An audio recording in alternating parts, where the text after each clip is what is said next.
आज विधानसभा के सदन में कृषि उपज मंडी संशोधन विधेयक 2024 पास हो गया है। राज्य विधानसभा में चर्चा उपरांत बहुमत से ही विधेयक पास हुआ है। आपको बता दें कि विधेयक के पक्ष में 47 मत और विपक्ष में 27 मत पड़े। जरूर कांग्रेस ने इसका विरोध किया है। मंडी संशोधन विधेयक पर पक्ष और विपक्ष आज आमने सामने रहा। पूर्व मुख्यमंत्री भूपेश बघेल विधेयक पर कहा कि ये साबित हो गया है कि भाजपा सरकार किसान विरोधी है और ये विधेयक बाहर की बड़ी कंपनियों ने फायदा पहुंचाने वाला है। यह बहुत ही दुर्भाग्यजनक फैसला है। पशुधन को बेचने का लाइसेंस सरकार ने दे दिया है। मैं कृषि मंत्री से आग्रह किया है कि ये विधेयक वापस लिया जाना चाहिए। इसके बाद कृषि मंत्री रामविचार नेताम ने विपक्ष के आरोपों को नकारा और कहा कि मंडी संशोधन विधेयक से किसानों को बड़ा फायदा होगा। किसानों को ओपन मार्केट मिलेगा, किसानों के लिए प्रतिस्पर्धा का अवसर रहेगा। विपक्ष के सदस्य जो आरोप लगा रहे हैं वो भ्रमित करने वाला है। देखिए, आज प्रदेश के किसानों के हित में एक बड़ा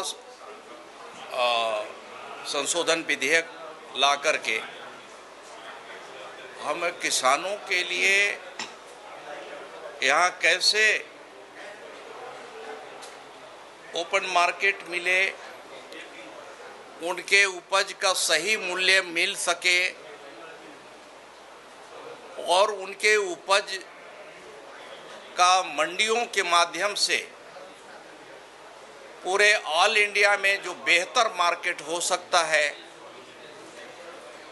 उसमें अपना उपज वो बेच सके, इसके लिए इस बिल के माध्यम से जो संशोधन लाया गया है वो पहले से ही ई नाम के द्वारा प्रदेश के करीब 20 मंडियां जुड़ी हुई हैं और जिसमें कि देश के किसी भी कोने में रह कर के भी अगर यहाँ का उपज अगर अच्छा लगता है और किसानों को अच्छा मूल्य मिल रहा है तो उस पोर्टल के माध्यम से अपना उत्पाद जो है बेच सकता है। इसमें जितनी प्रतिस्पर्धा होगा उतना ही किसानों को लाभ मिलेगा। ये इसमें छोटा छोटा इसमें संशोधन लाया गया है। और दूसरा संशोधन कृषि कल्याण शुल्क जो है उसमें जोड़ने का लाया गया है। तो इस प्रकार का जो संशोधन लाया गया है एक किसानों के हित में है, प्रदेश के हित में है। कांग्रेस के नेता और खास करके माननीय भूपेश बघेल जी का जो आरोप है, मैं समझता हूं कि प्रदेश के किसानों को भ्रमित करने वाला है और भ्रमित करके वो कुछ भी अपनी बात को मनवाना चाहते हैं, जबकि ऐसा नहीं है। वो जिस धारा के तहत उल्लेख कर रहे हैं उस धारा के आगे ये दिया हुआ है कि कृषि उपज की व्याख्या जो किया गया है उस व्याख्या में सूची के बारे में बताया गया है कि छत्तीसगढ़ में जो उपलब्ध जो सूची है उस सूची को ही हमारे यहाँ कृषि उपज के तहत लिया जाए। तो जब उस सूची में पशुपालन, मत्स्य पालन या इस तरह का अन्य जब है ही नहीं है तो उसे जानबूझ करके इसमें घसीटना, जानबूझ के उसे शामिल करके प्रदेश के किसानों को भ्रमित करना, मैं समझता हूँ किसानों की पुरानी आदत रही है, पुरानी फितरत रही है। इससे इनको बाज आना चाहिए और प्रदेश के किसानों के हित में हमारी सरकार ने ये अभी पिछले 6 महीनों में ही जो करके दिखाया है, मैं समझता हूँ भूतो न भविष्यति। हमारी सरकार काम करने वाली सरकार है। किसानों के कल्याण के लिए, किसानों के हित के लिए हमारी सरकार से जितना कम समय में जितना हम लोगों ने काम किया है, मैं समझता हूँ भूतो न भविष्यति।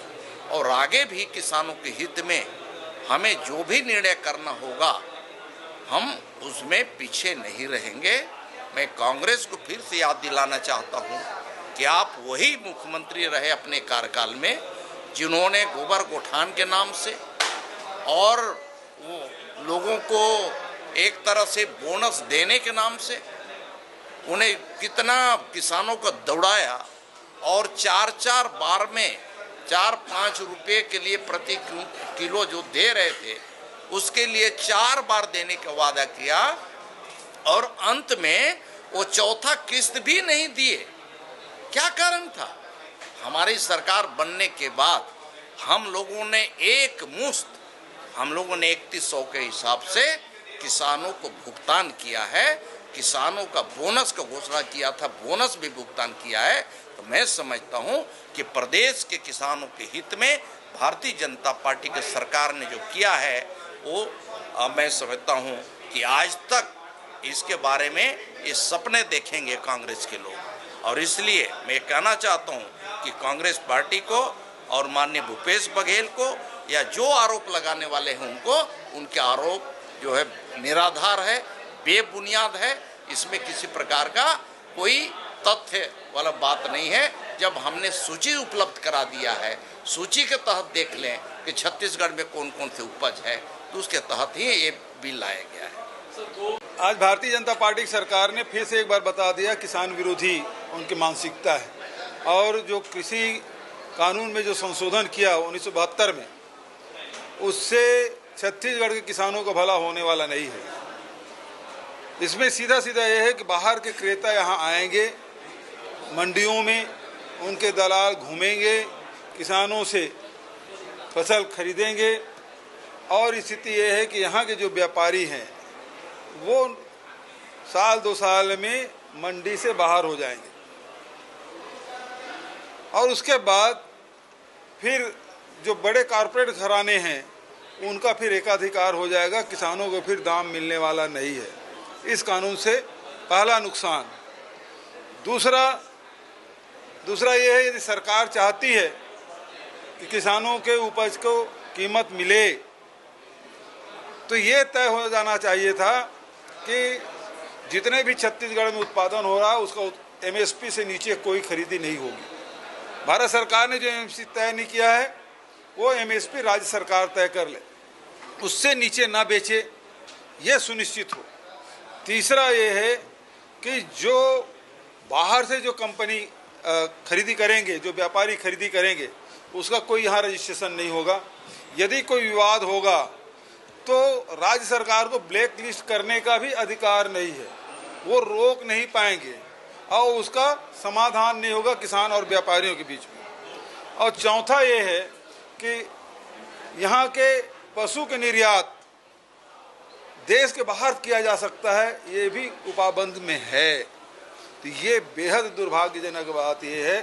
परसों ही मैंने मुख्यमंत्री जी से कहा कि जिस प्रकार से गौ तस्करी बढ़ी है छत्तीसगढ़ में, आने वाले दिनों में मवेशी देखना हमको नहीं मिलेगा। और आज वो कानून के तहत कानून भी बना दिया कि विदेश भी भेज सकते हैं। निर्यात का अर्थ ये है कि विदेश भारत के बाहर भी भेजा जा सकता है।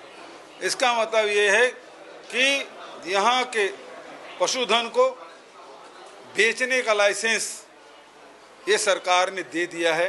तो बेहद दुर्भाग्यजनक है, ये काले कानून है। आज का दिन छत्तीसगढ़ के इतिहास में काले दिवस के रूप में लिखा जाएगा। और मैंने कृषि मंत्री जी से कहा कि इसे वापस ले लीजिए, आज नहीं तो कल फिर वापस लेना पड़ेगा।